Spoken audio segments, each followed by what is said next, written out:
Bismillahirrahmanirrahim. Assalamualaikum warahmatullahi wabarakatuh. Alhamdulillah nahmaduhu wa nasta'inuhu wa nastaghfiruh wa nu'minu bihi wa natawakkalu alaihi wa na'udzu billahi min syururi anfusina wa min sayyiati a'malina. May yahdihillahu fala mudilla lahu wa may yudlilhu fala hadiya lahu. Asyhadu an la ilaha illallah wahdahu la syarika lahu. Asyhadu anna Muhammadan abduhu wa rasuluhu alladzi la nabiyya ba'dahu ila yaumil qiyamah. Allahumma shalli wa sallim wa barik ala nabiyyina Muhammadin ibn Abdillah wa alihi wa sahbihi wa man wala. Rabbi shrah li sadri wa yassir amri wa hlul 'uqdatam min lisani yafqahu qawli. Rabbana subhanaka la ilma lana illa ma 'allamtana innaka antal 'alimul hakim. Iftah lana bi rahmatika wa sur alaina khaza'inul jalali wal ikram. Allahumma inna nas'aluka ma 'allamtana farzuqhu ilaina hajatina ilaihi wa la tansana ya rabbal alamin. Alhamdulillahirabbil alamin. Berjamaah nikmati Allah. Bersyukur senantiasa kita panjatkan kepada Allah Subhanahu wa taala bersama nikmat curah rahmat yang diberikan kepada diri kita. Wabil khusus tumbuhkan iman yakin kita kepada Allah Subhanahu wa taala dan taufik untuk mengamalkan agama, beribadah, taat kepadanya. Ini merupakan suatu anugerah yang sangat besar dan kita syukuri bersama-sama bagaimana kita diistiqomahkan selalu dalam taat kepada Allah sampai kita kembali dalam keadaan husnul khotimah. Ya, nah husnul khotimah itu sesuatu perkara yang memang diusahakan, gitu ya. Baiknya suatu akhir kehidupan manusia bukan kemudian diraih dengan ujuk-ujuk tiba-tiba begitu, gitu ya. Kalau sekiranya ada seseorang yang akhirnya dijadikan oleh Allah itu baik pada sebelumnya itu mereka buruk, itu kekhususan, gitu ya.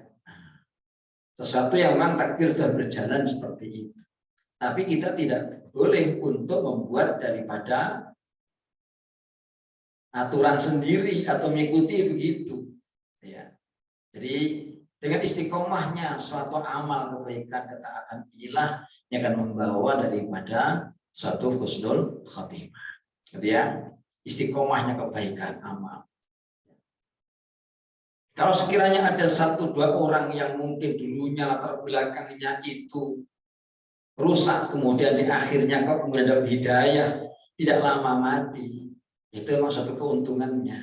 Tapi kan dapatnya dikit, Pak. Dapatnya dikit. Baru saja, gitu ya. Memang surga, jaminannya surga, hanya kedudukannya, derajatnya juga rendah, ya. Dibandingkan dengan orang-orang yang mujahadah, bersungguh-sungguh, susah payah, lelah letih untuk mengusahakan, mengupayakan terus beristiqomah dengan sabar. Maka tentu nilainya juga beda, gitu loh ya. Maka kita usaha yang seperti itu. Ya, karena orang itu ada yang awalnya itu baik terus sampai akhirnya juga terus baik. Ada yang begitu. Ada orang itu awalnya baik, tinggal akhirnya malah buruk juga ada. Ada orang itu yang awalnya buruk, akhirnya baik juga ada. Yang paling parah yang terakhir ini, ya, awalnya buruk sampai akhir juga buruk, dan ini parah betul namanya, gitu ya. Nah, kita ini usaha bagaimana diistiqomahkan dalam kebaikan dan ketaatan. Ini dengan cara menjaganya juga, dijaga dengan mohon kepada Allah, diistiqomahkan dalam kebaikan dan ketaatan. Ini supaya apa? Kita dijaga oleh Allah, gitu ya. Ibadah kita, ketaatan kita, iman kita, ya. Dengan dalam menjaga perintah-perintah Allah Subhanahu wa taala, ya. Karena kebanyakan orang itu dimatikan sesuai pada keadaannya. Kalau orang itu kebiasaannya itu memang baik, umumnya dia diwafatkan dalam keadaan juga dalam keadaan baik, gitu loh, Pak. Nah, itu umumnya banyaknya begitu, gitu ya. Sebagaimana kebiasaannya apa? Orang yang mungkin kesenangannya itu sholat, ibadah, ya. Maka boleh jadi juga kematiannya itu juga dalam keadaan ibadah, dalam keadaan sholat. Ya, jarang sekali orang itu yang kebiasaannya itu jelek, jahat, matinya dalam dan sholat itu jarang sekali. Kalau sekiranya ada itu sangat jarang sekali. Lihat, yang umum yang banyak itu, gitu ya, orang itu kematiannya daripada kebiasaan. Orang biasanya ibadah sholat mati dalam keadaan ibadah sholat, gitu ya. Orang kebiasaannya mungkin senangnya baca Quran, berjadi nanti mati dalam keadaan baca. Senangnya orang itu zikir, mati dalam keadaan zikir. Senangnya orang itu dalam keadaan senangnya ngaji, mungkin dia ta'lim, mungkin mati dalam ta'lim. Jadi sesuai daripada kebiasaan. Ya. Umumnya begitu, walaupun tidak juga semuanya. Ya.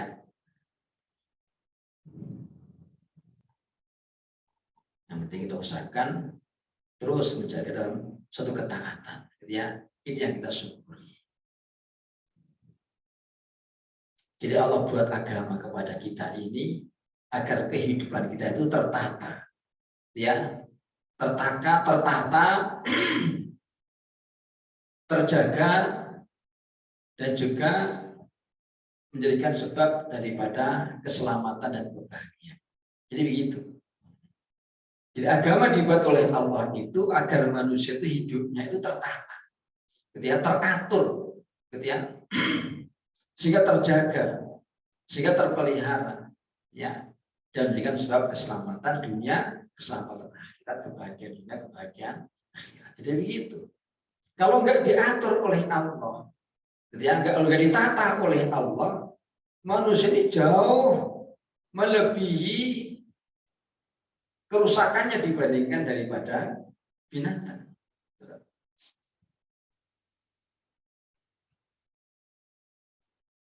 Sehingga sampai Nabi katakan, kalau sekiranya ada harimau yang lapar, dilepaskan di tengah-tengah kerumunan daripada kambing, ya, tidak akan lebih merusak dibandingkan daripada keserakahan daripada manusia. Karena selapar-laparnya daripada harimau, Pak, nangkep satu sudah selesai sudah, gitu loh ya. Nah, tapi kalau manusia rakus itu bukan cuma satu, mungkin sekandang-kandangnya seluruh daripada isinya bisa diambil semua. Kan begitu saja ya. Ini kerusakan manusia kalau nggak diatur, nggak ditata oleh agama, gitu ya. Masya Allah.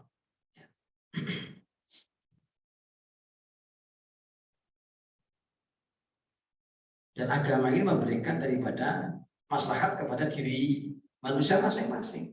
Sejauh mana manusia itu betul-betul dalam ketaatan dalam agama, maka dia akan memperoleh daripada ketentraman dalam hidupnya, gitu ya, kebahagiaan dalam hidupnya, dunia bahkan sampai nanti akhirat, gitu loh. Karena memang Allah jadikan fitrah manusia itu untuk mendapatkan daripada ketentraman, kedamaian, bahagia hidupnya itu dalam agama. Sebagaimana Allah meletakkan fitrahnya daripada ikan dalam air. Itu sudah jadi fitrah, gitu ya. Jadi ikan dalam air itu ya hidupnya tenang, tentram. Semakin airnya banyak dalam, maka semakin ayu, ya, tenang, tentram, nggak pernah ada stres, gitu ya. Kecuali ikannya itu letakkan di tempat yang sedikit seperti model orang-orang manusia itu, gitu ya. Nah, itu bikin stres daripada ikannya. Coba ikan yang diletakkan oleh Allah dalam air yang umumnya, gitu ya, di sungai atau mungkin di lautan, tempat dia, makin tentram. Karena memang itulah daripada fitrahnya Allah. Burung selama ada di udara dia terbang bebas, itu fitrahnya, maka dia tenang, tentram. Nggak ada kita jumpai daripada burung pagi-pagi merenung, gitu ya, bingung, stres, gitu ya, gara-gara wah ini Jakarta sudah penuh daripada rumah-rumah begini, ya, udah nggak ada lagi orang nanam padi, nggak ada lagi nanam apalah gitu ya, nah, nggak ada stres begitu. Karena jaminannya Allah itu tetap tidak akan berkurang, gitu ya. Yakinnya mereka itu luar biasa. Jadi fitrahnya daripada cacing itu ya di tanah, gembur, becek, begitu ya, anteng itu. Kalau punya becek berarti anteng, enaknya aman. Karena fitrahnya di situ, gitu ya. Maka apabila mereka keluar daripada fitrahnya, maka akan merasakan daripada kesengsaraan, gitu loh Pak. Jadi menderita jadinya. Sebab namanya cacing itu keluar daripada fitrahnya. Selama ini saya kok cuma di tanah, becek lagi dia. Kali-kali lah jalan-jalan di aspal kayak gitu ya, biar agak hangat gitu ya. Jalan-jalan lah mungkin di hot mix yang baru dicor gitu ya. Biar agak ada sensasi lah gitu ya. Masa dibecek mulu gitu. Kalau seandainya mereka ini keluar daripada fitrahnya, keluar tempat itu, maka pasti menemui daripada penderitaan. Ketemu ayam di patok, ada motor, mobil jalan, cek lindes itu, ya enggak? Kenapa? Karena keluar daripada fitrah. Ya, ikan di air dulu, semuanya sebenarnya pikirannya sebagaimana pikiran kita mungkin dingin gitu ya. Sekali-kali menghangatkan diri lah, ke tempat yang kering, ya. Terbang atau loncat lah situ, tempat yang kering-kering tuh. Lama-lama menggelepar, susah nafas, gitu ya. Kalau kucing ya tangkap dimakan. Ketemu orang bawa pulang ya sama saja, gitu ya. Malah disobek perutnya, dikeluarkan isi perutnya, gitu ya, dikerok kulitnya, bikin bumbu, gitu ya, goreng gitu ya. Begitu burung sama saja. Walaupun tempatnya sangkarnya seindah apapun juga, makanannya mungkin lebih lezat daripada makan yang mungkin di luar.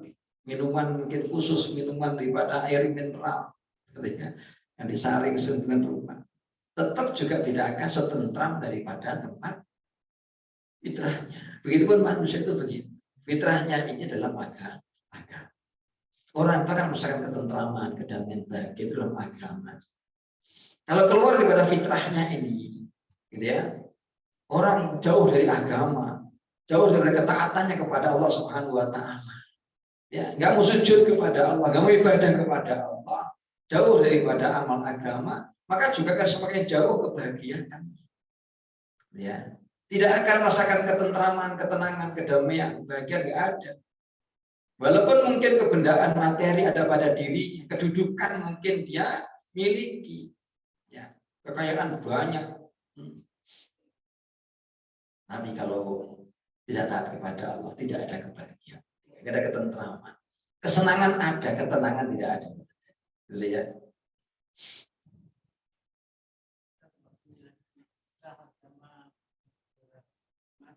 Penjara di dunia ini, penjara. Oke, iya. Ya, dunia sih mukmin, wajah atau kafir, gitu ya. Artinya apa? Agama itu kan menuntut, menata, gitu ya, membentengi agar supaya nafsunya itu tidak bebas lepas.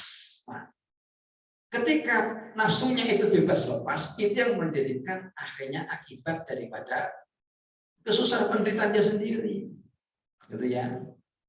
Sementara mereka orang yang tidak beriman, gitu ya, menganggapnya dunia sebagai surga buat mereka. Kenapa? Karena mereka lepas, bebas dari nafsunya untuk melakukan apa saja, gitu ya. Sehingga menjadikan dunia ini sebagai kesempatan untuk menikmati segala keinginannya. Tetapi akhirnya terjadi apa? Kalau ketika orang itu tidak mengikuti norma-norma, gitu ya, maka akhirnya akan dia berakibat kepada dirinya sendiri. Ya, Pak. Sebagaimana sekarang lagi rame Pak, ya lagi rame kan begitu kan ya. Ketika bebas lepas daripada syahwat nafsunya, ya, untuk melakukan apa saja, akhirnya berimbas kepada ini. Ya. Karena hakikatnya segala apa yang dilarang oleh Allah itu kan berdampak daripada bahaya kepada dirinya. Itu di dunia, belum lagi nanti di akhirat. Kan begitu kan Pak. Ya.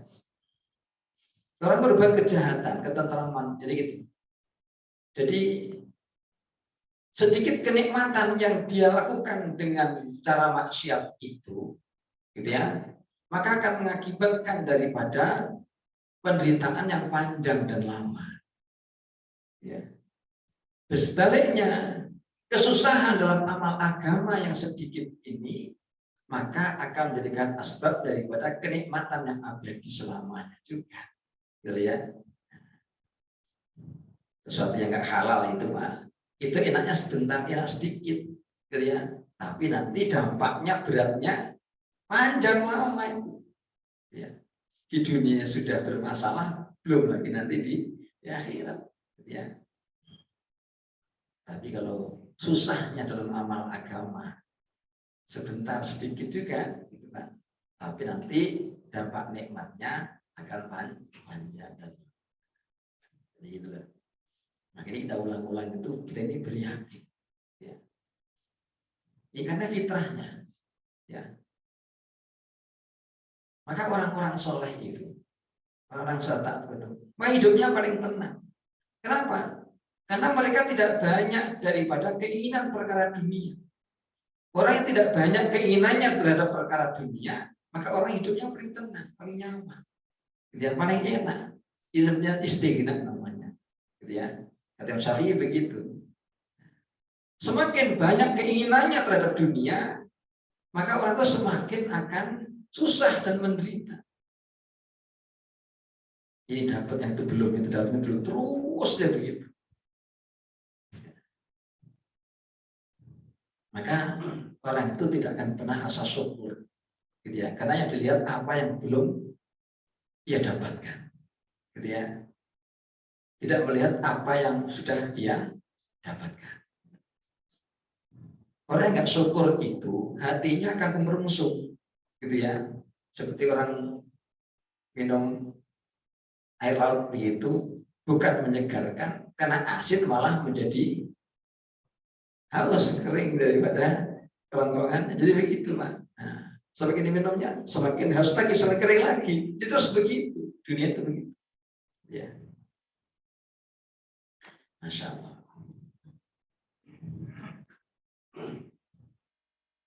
Jadi orang itu yang paling enak itu bersandar kepada Allah, gitu ya. Bersandar kepada Allah. Namanya orang merdeka sesungguhnya itu orang yang tidak bergantung kepada manusia. Itu orang merdeka, gitu ya. Tidak bergantung kepada manusia. Gitu. Hanya bergantung kepada Allah Subhanahu wa Ta'ala, maka itu akan rasa nyaman jadi merdeka. Orang menggantungkan sesuatunya kepada orang lain, kepada manusia, maka siap-siap kecewa. Ya. Dikatakan kata orang bijak itu Pak, 1000 kebaikan yang kamu lakukan, gitu ya, maka akan mudah terlupakan olehnya dengan 1 kesalahan yang kamu kerjakan. Jadi seandainya seseorang itu berbuat kebaikan kepada si fulan, 1000 kebaikan dia lakukan, ya, hanya karena 1 kesalahan yang dia lakukan, maka akan lupa. Itu manusia begitu. Sedangkan Allah, 1000 kesalahan yang kamu lakukan, Allah akan ampuni hanya karena 1 kebaikan yang kamu kerjakan. Enak gak kata? Enak, gitu ya. Makanya orang itu bergantung pada manusia Pak, kan kecewa. Jadi gitu. Masya Allah. Maka ada suatu perumpamaan lagi itu dikatakan, kamu berikan makan kepada seekor anjing selama 3 hari saja. maka anjing akan mengingatmu selama 3 tahun. Tetapi kamu berikan makan kepada seseorang selama 3 tahun, dia akan mudah melupakanmu dengan waktu cuma 3 hari saja. Gitu loh ya. Makanya kalau orang itu niatnya nggak karena Allah, siap-siap kecewa saja. Jadi itu. Nah, tapi semuanya dia melakukan karena Allah, nah, jadi nggak kecewa. Gitu loh. Nah, jadi seolah-olah itu. Nah, ya. Orang itu kalau berbuat baik kepada binatang, bahkan sekarang anjing saja, itu lebih mulia, lebih terhormat dirinya itu. Karena apa? Akan diingat oleh anjing selama 3 tahun. Sementara orang berbuat baik kepada seseorang, gitu ya, selama 3 tahun, hanya mudah dilupakan dan selama cuma 3 hari saja. Ya, Masya Allah. Seolah-olah itu kayak anjing itu bisa lebih apa namanya? Ya.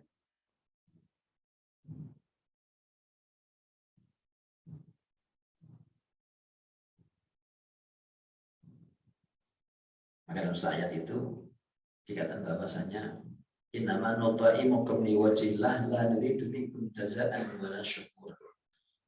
Sesungguhnya kami memberikan makan kepadamu itu hanya semata-mata karena Allah. Tidak mengharapkan sedikit pun balasan ataupun ucapan terima kasih.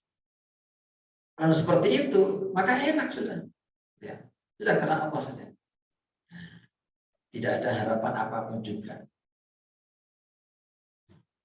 Tidak ada harapan daripada apa namanya pengembalian lagi balasannya, ya.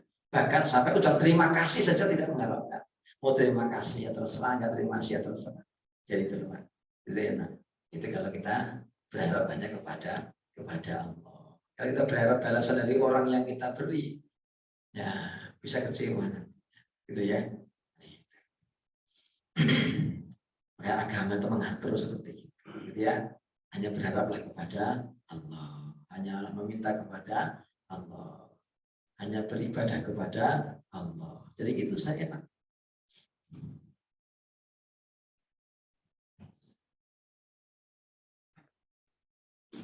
Kita lanjutkan daripada kajian kita. Sekarang ayat 80. A'udzu minasyaitonir rajim. Bismillahirrahmanirrahim. ولا تقعدوا بكل صراط توعدون وتصدون عن سبيل الله من آمن به وتبغونها عوجا واذكروا إذ كنتم قليلا فكثركم وانظروا كيف كان عاقبة المفسدين. ولا تقعدوا, dan janganlah kalian duduk di kuli siratin, di setiap jalan. Tu'iduna tusuduna sabilillah.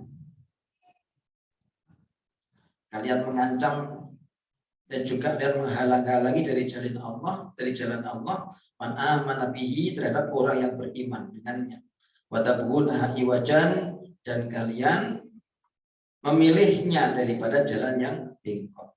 Wadhkuru, dan ingatlah idh kuntum qalilan, ketika kalian sedikit, fakatharakum, lalu Allah perbanyak kalian. Wanzuru kaifa kana aqibatul mufsidin, perhatikanlah, lihatlah bagaimana akibatnya orang-orang membuat daripada kerusakan.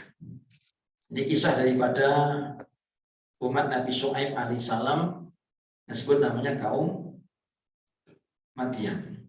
Ya, kaum Madian. Yang bertempat tinggal ada di daerah Jordansa, gitu ya Pak. Ini kaum Madian. Suatu kaum yang mereka ini pandai berdagang, tapi dagangnya curang. Ya, ketika berdagangnya curang, maka mengakibatkan daripada bencana. Ya. Jadi perdagangan yang curang itu menjadikan daripada akibat bencana. Jadi itu. Ini yang didagangkan barang halal. Tapi kalau cara dagangnya itu haram, itu menjadikan daripada bencana. Maka tidak bisa dibayangkan bagaimana seandainya perdagangannya itu haram. Apa yang diperdagangkan haram, caranya juga dengan cara haram. Bagaimana kenapa? Negeri ini bahaya, Bapak. Gitu ya, negeri ini bahaya. Makanya kita selalu mohon pertolongan kepada Allah. Kalau bukan karena kasih Allah, kalau bukan karena rahmatnya Allah, Masya Allah. Ini kalau mungkin umatnya Nabi terdahulu, Pak, berapa Nabi Muhammad, ini sudah nggak tahu ini, gitu ya, Masya Allah. Perdagangan haram sekarang luar biasa, apapun bentuknya, gitu ya. Apakah dari narkoba, gitu ya, dari bentuk macam-macam, ya, yang ditelan, yang diisep, yang disuntik, semua macam-macam, gitu ya. Ada perdagangan haram yang lainnya, gitu ya. Bisa jual dirinya, jual kehormatannya dan seterusnya. Ada daripada perjudian dan berbagai macamnya, ya. Ini artinya kan yang diperdagangkan haram, caranya pun juga dengan cara kadang-kadang yang haram juga, caranya dengan zalim juga, ya, Masya Allah. Ini zaman Nabi Syuaib alaihissalam.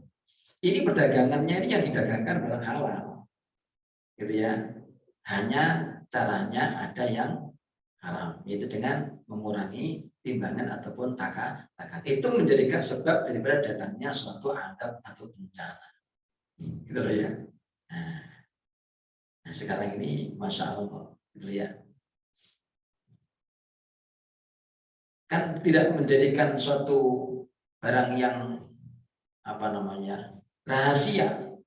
Bagaimana barang haram itu datang ke Indonesia dalam bentuk jumlah ton-tonan, gitu ya. Ini barang haram. Di negeri lain datang barang haram. Bukan penyelundupan. Kalau penyelundupan mungkin cuma beberapa gram atau sekilo dan macam-macam lagi, gitu ya. Ini ton itu, Pak. Coba bayangin itu. Itu kan luar biasa. Makanya ini kita hanya mohon pertolongan kepada Allah. Mohon daripada rahmatnya Allah, ya, supaya dijaga, dipelihara, ya, Masya Allah.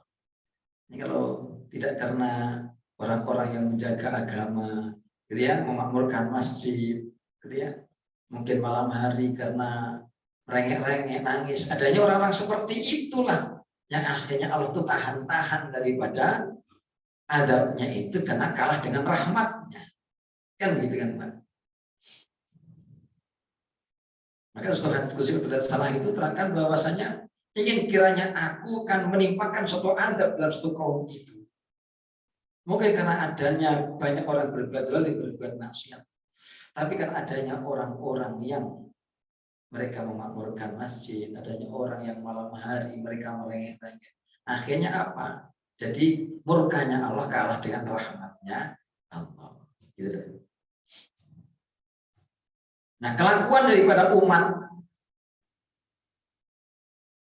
Nabi Syuaib, yaitu kaum Madyan itu, mereka suka apa? Menghalang-halangi, suka untuk nyegat. Jadi mencegat orang di tengah jalan, gitu ya. Orang-orang yang mau datang ke tempat Nabi Syuaib. Kalau ada orang yang mau datang ke tempat Nabi Syuaib, orang mau ngaji, gitu ya, orang mau untuk ibadah, orang mau taat, mau beriman, itu dihalang-halangi, gitu ya. Menghalangi dari jalan Allah adalah orang-orang yang beriman, ya. Sementara mereka sendiri menghendaki jalan yang bengkok. Betapa banyak kebaikan-kebaikan, gitu ya, di negeri ini yang dihalang-halangi, ya. Bukan hanya dihalang-halangi, bahkan sampai ulama-ulamanya pun dipersekusi, ya. Ulama-ulamanya pun kadang-kala mendapatkan daripada perlakuan yang kurang baik dan seterusnya. Ini bahayanya begitu. Jadi umat Nabi Syuaib alaihissalam sampailah nanti akhirnya didatangkan daripada gempa yang besar, akhirnya mereka mati semua, itu diantaranya itu. Ya. Ini ada yang kelakuannya dagangannya curang, ada kelakuannya itu suka menghalangi daripada jalan kebaikan. Itulah ya.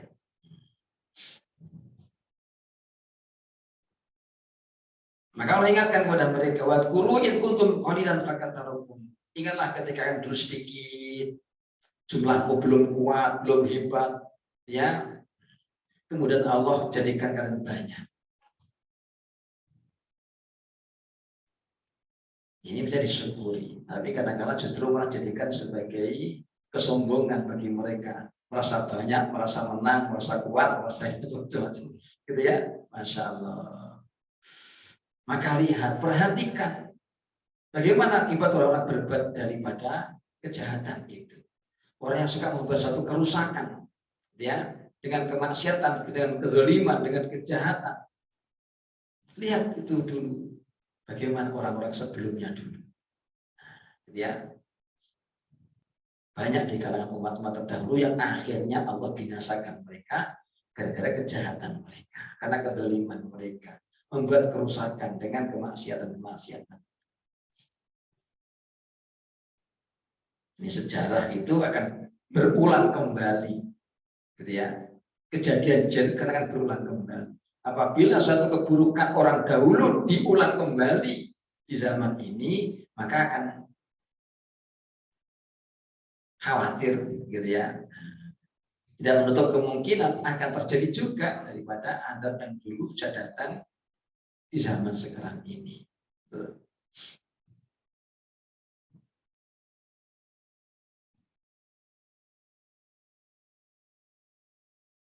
Jadi zaman dulu terangkat itu, umat Nabi Shu'aib alaihissalam itu suka menakut-nakuti orang yang beriman itu.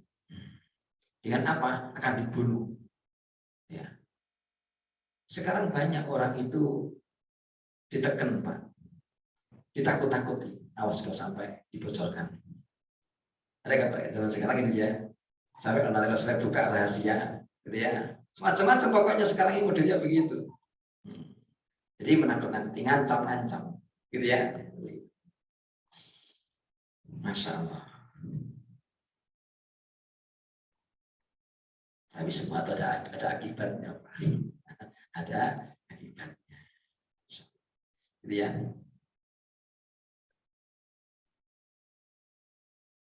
Kata Ibnu Abbas radhiyallahu anhu mengatakan bahwasanya mereka itu suka duduk di tengah jalan. Nanti kalau ada orang yang mau jalan menuju daripada tempatnya Nabi Shu'aib, maka mereka akan diancam. Gitu ya.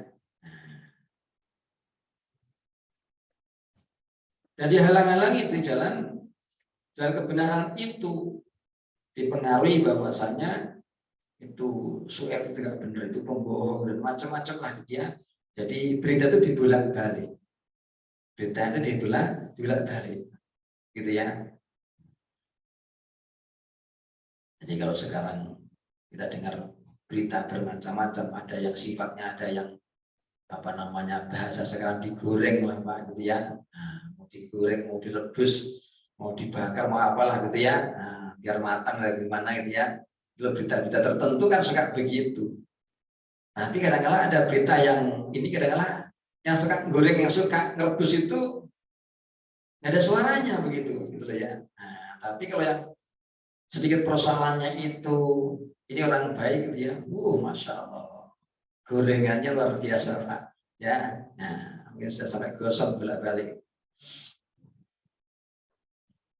kadangnya begitu, ya. Maka sampaikan bahwasanya kata ulama sekarang ini zaman fitnah, ya. Zaman itu semakin ke belakang semakin berat, semakin berat, semakin berat.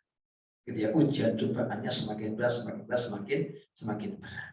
Ya, maka apabila umat itu tidak menyatu hatinya, gitu ya, tidak kumpul bersama orang-orang yang soleh-soleh, tidak dekat daripada masjid, maka akan mudah untuk terbawa, tertekan, diterkam daripada setan iblis yang ada di luar sana. Makanya Nabi ingatkan betul alaikum bil jamaah, dari kalian selalu berjamaah, gitu ya, satu bersama orang-orang yang soleh, bersama orang-orang baik ini, supaya apa? Terjaga diri kita, ya, terjaga diri kita.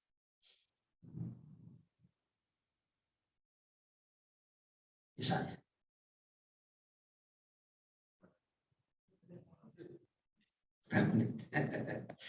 hari ini sedikit aja, gitu ya. Saya hafal sedikit tadi. Ini mengisahkan daripada orang-orang terdahulu di kalangan daripada umat Nabi Syuaib alaihissalam. Wa in kana ta'ifatun minkum amanu billadzi ursiltu bihi wa ta'ifatun lam yu'minu fasbiru hatta yahkum bainana wa huwa khairul hakimin. Maka disampaikan kepada Nabi Syuaib, apabila segolongan di antara kalian mereka beriman terhadap apa yang aku diutus dengannya, dan segolongan lagi yang mereka tidak beriman, maka bersabarlah. Ya, sampai Allah membuat satu keputusan di antara kita, dan dialah sebaik-baik yang membuat satu keputusan. Jadi orang memang seperti itu. Pada sebagian ini orang itu ada yang taat, ada sebagian lagi orang yang ahli maksiat. Memang itulah keadaannya dunia dibuat Allah seperti itu.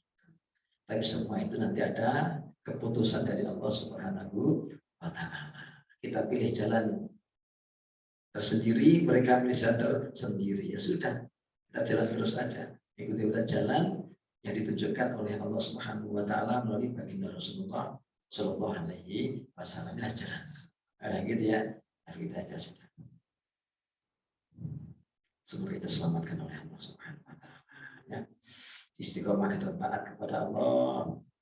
Terus dalam keadaan kita senantiasa dalam taufiknya ibadah kepadanya, sehingga kita sampai kembali dalam keadaan husnul khatimah. Allahumma subhanakallahumma wa bihamdika asyhadu an la ilaha illa anta astaghfiruka wa atubu ilaik. Subhanakallahumma wa bihamdika. Wassalamualaikum warahmatullahi wabarakatuh.